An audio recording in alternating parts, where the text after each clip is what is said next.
నీతి మర్యాద ఉన్నటువంటి కాంట్రాక్టర్ ఎవరైతే ఉన్నారో ధర్నా చేస్తేనే వాళ్ళకి జీతాలు ఇచ్చే విధంగా ఆయన ప్రయత్నం చేస్తున్నాడు. ఈరోజు వీళ్ళకి 3 నెలల నుంచి కూడా జీతాలు ఇవ్వట్లేదు. ఎందుకంటే 3 నెలల నుంచి జీతాలు ఇవ్వకుండా కూడా వీళ్ళకి ఏ విధంగా కుటుంబం వెళ్ళాలి, ఏ రోజు కష్టపడితే వాళ్ళు ఆ రోజు తెచ్చుకొని పొట్ట గడుపుకునే కార్మికులు వీళ్ళు.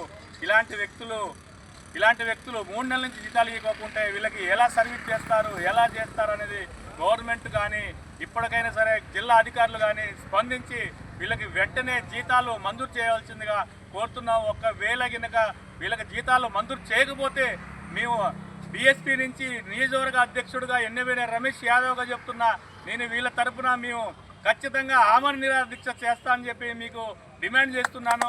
దయచేసి వీళ్ళకి కావాల్సిన డిమాండ్లు వీళ్ళు వేరే డిమాండ్లు ఏం అడగట్లేదు, కోట్లు అడగట్లేదు, మిమ్మల్ని లక్షలు అడగట్లేదు. వీళ్ళు చేసిన పనికే వేతనం అడుగుతున్నారు.